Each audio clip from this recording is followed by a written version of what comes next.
My husband and my mother-in-law forced me to cook for guests after C-section. Then my mother walked in, and what happened next left everyone speechless. The knife slipped from my trembling fingers and clattered against the kitchen floor. Blood seeped through the fresh bandages on my belly as I gripped the counter, my vision blurring with pain and rage. "Get up, Olivia," my mother-in-law's voice cut through the air like ice. "The guests are waiting for dinner." Behind her, my husband stood silent, watching, smiling. I had given birth to his child just 3 days ago. They cut me open to save our baby's life. And now they wanted me to bleed for their entertainment. But what they didn't know was that my mother was already walking up the driveway, and she wasn't coming alone. The taxi driver looked at me with pity as I struggled to get out of his car. My stitches pulled with every movement, sending lightning bolts of pain through my core. "You sure you're okay, miss?" he asked, eyeing the fresh surgical bandages visible beneath my loose shirt. "I'm fine," I lied, counting out crumpled bills with shaking hands. The truth was, I wasn't fine. I was broken in ways that went deeper than the 7-inch scar across my abdomen. My husband, Vincent, hadn't answered his phone in 2 days. He didn't come to pick me up from the hospital. He didn't even visit after our daughter was born. Our perfect little Rosie lay sleeping in the hospital nursery while I was discharged alone, clutching a bag of pain medication and a list of recovery instructions that might as well have been written in a foreign language. The house looked different as I approached the front door. There were extra cars in the driveway. Voices and laughter drifted through the windows. My heart sank. Vincent was having a party while I was recovering from major surgery, while our newborn daughter was still in the hospital. I fumbled with my keys, my hands weak and unsteady. The door swung open before I could turn the lock. Well, look who finally decided to come home." Vincent's mother, Cordelia, stood in the doorway like a vulture. Her sharp eyes took in my pale face, my hunched posture, the way I clutched my abdomen. "You look terrible," she said with false concern. "But I suppose that's what happens when you can't even give birth properly." The words hit me like a physical blow. I had labored for 18 hours before the doctors decided on an emergency C-section. Our baby's heart rate was dropping. They cut me open to save her life. "Where's Vincent?" I whispered. "He's entertaining guests, important people from his work." Cordelia stepped aside reluctantly. "I suppose you can come in, but try not to make a scene. We have company." I stumbled into my own house, feeling like a stranger. The living room was full of people I didn't recognize. Vincent stood in the center, drink in hand, telling some story that had everyone laughing. He saw me, and his smile faltered for just a moment. Then he raised his glass. "Vincent," I started, but he was already turning away. "Mother, would you help Olivia get settled? I'm sure she's tired." Cordelia's bony fingers wrapped around my arm like a vice. "Of course, dear. Come along, Olivia. There's work to be done." The kitchen was a disaster. Dirty dishes towered in the sink. Empty bottles covered every surface. The remnants of what looked like several meals were scattered across the counters. "Well," Cordelia crossed her arms, "what are you waiting for?" I stared at the mess, my surgical sight throbbing with each heartbeat. "I just got home from the hospital. I can't what? Can't clean up after your husband's important guests. Can't fulfill your duties as a wife." Her voice rose with each word. "Vincent works hard to provide for you and that baby. The least you can do is keep house properly." "I had major surgery 3 days ago," I said, the words coming out as barely a whisper. "Surgery?" She spat the word like it was poison. "In my day, women had babies and went right back to work. You young girls are all so soft, so weak." My legs shook as I reached for the first plate. The movement sent fire through my abdomen. I gasped and doubled over. "Stop being so dramatic," Cordelia snapped. "Vincent's colleagues are expecting dinner in an hour. You'd better get moving." The next 30 minutes blurred together in a haze of pain and desperation. I washed dishes while blood soaked through my bandages. I chopped vegetables while sweat poured down my face. Every movement was agony, but Cordelia stood behind me like a prison guard, criticizing my every move. "Faster. Those carrots are cut too thick. The guests are getting hungry." When Vincent finally came into the kitchen, I felt a surge of hope. Surely he would see what his mother was doing to me. Surely he would rescue me. "How's dinner coming along?" he asked casually, as if I wasn't obviously dying on my feet. "Vincent, please," I turned to him, clutching the counter for support. I can't do this, I'm bleeding. I need to rest. He looked at me with cold eyes I didn't recognize. You need to do your job, Olivia. These people are important to my career. But the baby is fine. She's in the hospital being taken care of by professionals. Right now, I need you to take care of our guests.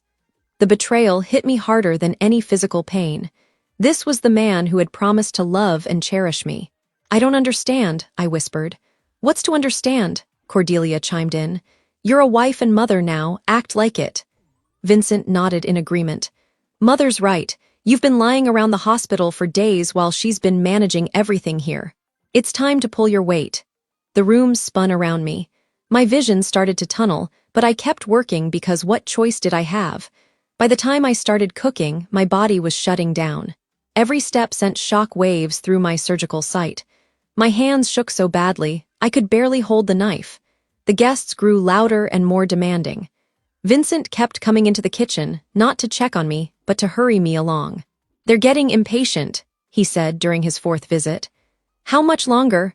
I was making pasta, the simplest thing I could think of. But even boiling water felt like an impossible task when your body was screaming in protest. Almost done, I gasped, stirring the sauce with one hand while pressing the other against my bleeding bandages. That's when it happened. The knife slipped from my trembling fingers and clattered to the floor. The sound echoed through the kitchen like a gunshot. What was that? Cordelia materialized beside me. Are you breaking my dishes now? I'm sorry, I said. Sorry doesn't fix broken things, Olivia. Just like sorry doesn't make you a better wife. Vincent walked in just as I collapsed against the counter, blood seeping through my shirt. Get up, he said coldly. The guests are waiting. I can't, I sobbed. Please, Vincent. I can't do this anymore. You can, and you will. His voice was ice. I didn't work this hard to have my wife embarrass me in front of my colleagues. Get up, Olivia, Cordelia repeated. The guests are waiting for dinner. Behind her, my husband stood silent, watching, smiling. That's when I heard it, the sound of a car door slamming in the driveway, then another. Then footsteps on the front porch. Heavy, purposeful footsteps. Vincent and Cordelia didn't hear them over the noise from the living room, but I did. My heart began to race for an entirely different reason. The front door burst open with such force that the whole house seemed to shake. Conversation in the living room stopped dead. Where is she? My mother's voice carried through the house like thunder. I had never heard her sound so dangerous. Excuse me, who are you? Vincent's smooth host voice floated from the living room. I'm Detective Lieutenant Rebecca Thompson, and I'm looking for my daughter. Detective. My mother had never mentioned that before, but hearing her use her full title in that tone made my blood sing with hope. Heavy footsteps moved through the house. Multiple sets of them. Ma'am, this is a private residence, Vincent started. This is my daughter's residence, too. Where is she? I tried to call out, but my voice was barely a whisper. Cordelia stood frozen in the kitchen doorway, her face white as paper. Olivia, my mother's voice was getting closer. Olivia, where are you? Kitchen, I managed to croak. What happened next will be burned into my memory forever. My mother appeared in the kitchen doorway, and her face went from concern to absolute fury in the span of a heartbeat. She took in the scene. Me collapsed against the counter, blood on my shirt, Cordelia standing over me like a prison guard, and Vincent behind her with that smug smile still plastered on his face. What the heck is going on here, Mrs. Thompson? Vincent stepped forward with his best charming smile. Olivia is just helping with dinner for some colleagues, nothing to worry about. My mother moved faster than I had ever seen her move. One moment Vincent was talking, the next he was pressed against the wall with my mother's forearm across his throat. My daughter had major surgery 3 days ago, she said in a voice that could freeze heck. She should be in bed, not cooking for your pathetic party. Now, Cordelia started. Shut up, my mother didn't even look at her. Officer Martinez, I want photos of everything. The kitchen, my daughter's condition, all of it. Yes, ma'am. Detective Chin, I want statements from every person in this house. Already on it, Lieutenant. Vincent's face was turning red. You can't just come into my house. Watch me. My mother pressed harder. My daughter called me from the hospital, said her husband abandoned her there, didn't answer his phone, didn't visit, didn't pick her up. I was busy throwing a party while your wife bled alone. She leaned closer. You know what I do for a living, Vincent? I investigate domestic violence cases, 23 years on the force. I know exactly what I'm looking at here. My mother finally released Vincent, but only to kneel beside me. Her hands were gentle as she examined my bandages, a stark contrast to the rage in her eyes. "How long have they had you working like this?" she asked softly. "Since I got home. 2 hours, maybe." "Jesus Christ," she looked up at Detective Chin. "I want them both arrested now." "On what charges?" Cordelia found her voice again. "She's my son's wife. She's supposed to what? Work herself to death after major surgery." My mother stood slowly. "Let me explain something to you people. What you've done here constitutes domestic torment, elder torment, and endangerment." "Elder torment?" Vincent laughed. "She's 28 years old. Someone who's just had surgery and is on heavy pain medication is considered vulnerable under the law. Forcing them to perform manual labor is torture." My mother's smile was predatory. "Did I mention I specialize in these cases?" The color drained from Vincent's face. "Now, wait a minute, Officer Martinez. I want photos of Mrs. Thornfield's injuries, the kitchen, everything." "Detective Chin, start with the guests. I want to know exactly what they witnessed." "Mom," I whispered, "how did you know?" She knelt beside me again. "A nurse at the hospital called me, said you'd been discharged alone and seemed distressed. I've been trying to reach you for hours. My phone died. I figured." She brushed my hair back from my face. "When I couldn't reach you, I called your neighbor, Mrs. Patterson. She told me about the party. Said she was worried about you." Mrs. Patterson, the elderly woman next door who I barely knew, she had been watching out for me. "I brought backup," Mom continued, "because I had a feeling about what I'd find here." Detective Chin appeared in the doorway. "Lieutenant, you need to hear what the guests are saying." "What?" They all assumed the hostess was sick. Several of them commented that it was inappropriate to expect a woman who just gave birth to be cooking and serving. One of them said they offered to help but were told by Mr. Thornfield that his wife needed to learn her place. Vincent went pale. "I never said that." "Actually, you did." Detective Chin consulted her notes. "3 witnesses heard it. Would you like me to get their statements on record?" What happened next was like watching dominoes fall. The guests, uncomfortable and embarrassed, quickly made their excuses and left. Vincent's important colleagues now saw him as the man who forced his post-surgical wife to serve them dinner. His career prospects crumbled in real time. But that was just the beginning. "Mrs. Thornfield," Detective Chin addressed me formally, "we need to get you to a hospital. Your bandages need changing and you need medical evaluation."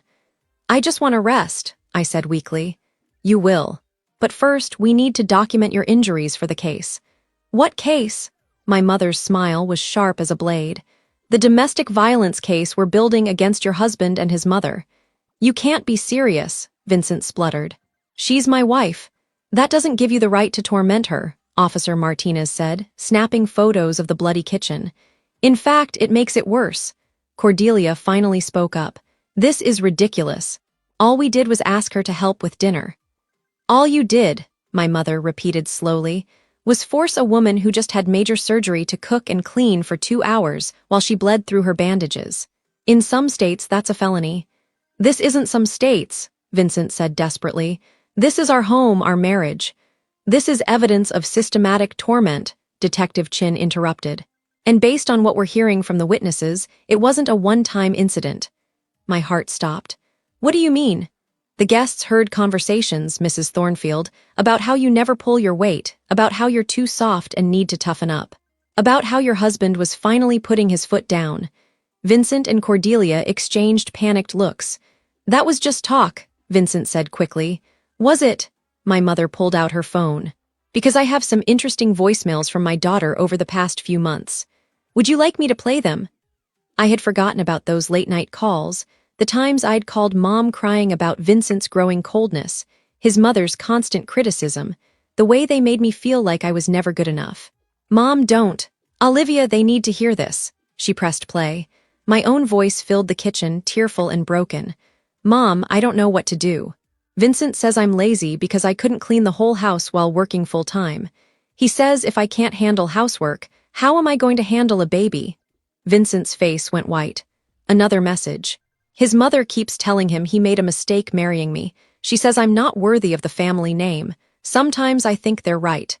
And another, "I feel so alone, Mom. Even when Vincent's home, he acts like I'm not there, like I'm just some servant who happens to live in his house." The kitchen fell silent except for the sound of my recorded sobs. "I think we have enough for charges," Detective Chin said quietly. "Wait," I struggled to sit up straighter. "There's something else you need to know." Everyone turned to look at me. "Vincent, where did you tell me you were the night I went into labor?" He shifted uncomfortably. "Working late, I told you. You told me you were at the office." I looked at my mother. "But one of his guests tonight let something slip. About the poker game Tuesday night." Vincent's face went ashen. "What poker game?" Mom asked. "The one Vincent was at when I called him screaming that my water broke. The one where he won $5,000 while I was in labor alone for 18 hours. "That's not," Vincent started. "I have the hospital records," I continued, strength flowing back into my voice. "They show exactly when I arrived and when you finally showed up, 6 hours later, drunk." Detective Chin was writing furiously. "You attended a poker game while your wife was in labor. It wasn't like that. What was it like, Vincent?" My mother's voice was deadly calm. "Explain to me how gambling was more important than your wife giving birth to your child." "She was fine. The hospital had everything under control." "I almost died." The words came out flat and emotionless. "My blood pressure spiked. They had to do an emergency C-section. Our baby's heart rate dropped so low they thought we might lose her." Silence. "And where were you while your wife and daughter were fighting for their lives?" Officer Martinez asked. Vincent couldn't answer. "He was celebrating his poker win at a strip club," I said quietly. "I know because Mrs. Patterson saw you stumble home at 3 o'clock am. She told me this morning when I called to ask if she'd seen you." The lies were unraveling. Vincent's carefully constructed image of the devoted husband was crumbling, and everyone could see who he really was. "Now hold on," Cordelia tried to defend her precious boy. "No, you hold on." Mom turned her fury on Vincent's mother. "Your son abandoned his wife in labor to go gambling and whoring around town. Then he came home and forced her to work like a slave while she's recovering from surgery, and you helped him do it. She needed to learn, she needed to heal, she needed support. She needed basic human decency." Mom was shouting now. "Instead, she got two psychopaths who treated her worse than a dog." "That's enough." Vincent tried to regain control. "Everyone out of my house now." "Actually," Detective Chin said calmly, "we're not done yet."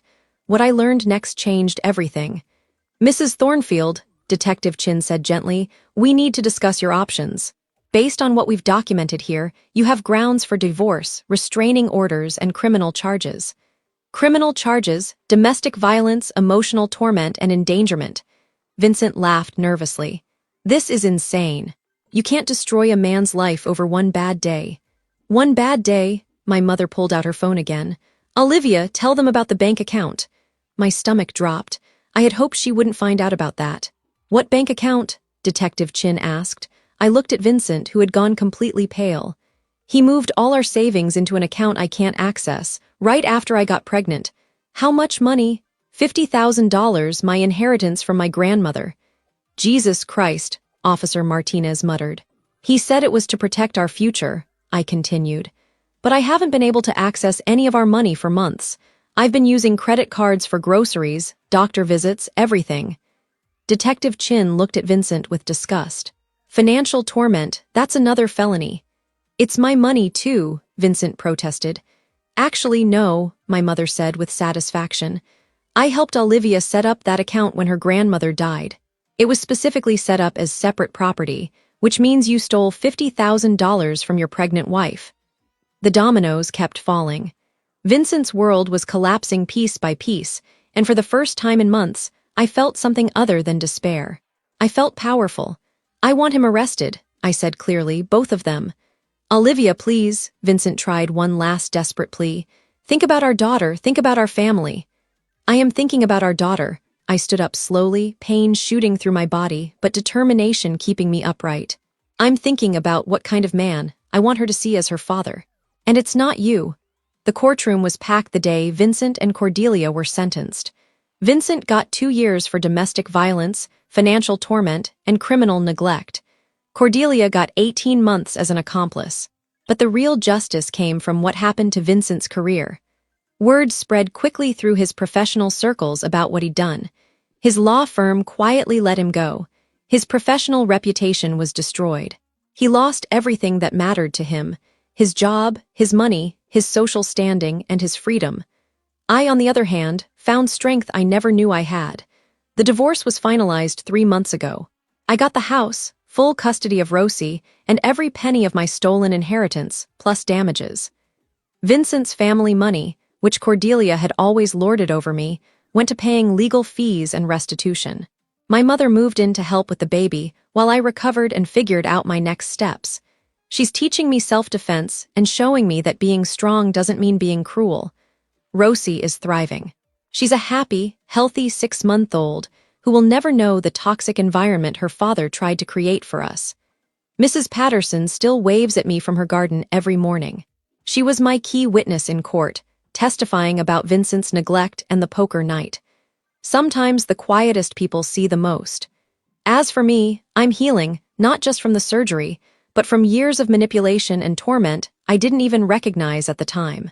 I'm starting therapy, taking business classes, and planning to open my own catering company. Because it turns out I'm an excellent cook when I'm not bleeding and broken. Vincent writes me letters from prison sometimes, apologizing, begging for forgiveness, promising he's changed. I return them unopened. Some betrayals can't be forgiven. Some wounds can't be healed with words. But some women are stronger than the men who try to break them. And sometimes, just sometimes, justice tastes sweeter than revenge. The last I heard, Vincent was sharing a cell with a man who doesn't appreciate husbands who torment their wives. I'm told prison can be very educational for men like my ex-husband. As for Cordelia, she's in minimum security, learning that there are consequences for treating people like servants. Me. I'm home with my daughter, building a life filled with respect, love, and people who actually care about our well-being. And when Rosie gets older and asks about her father, I'll tell her the truth. Some people aren't worthy of the love they're given. But that doesn't mean we stop believing in love itself. It just means we get better at recognizing who deserves it. Sometimes the people who are supposed to protect you are the ones you need protection from. Sometimes justice comes wearing a badge and carrying 23 years of experience dealing with browbeaters and cowards. And sometimes the strongest thing you can do is let someone else be strong for you until you remember how to be strong for yourself.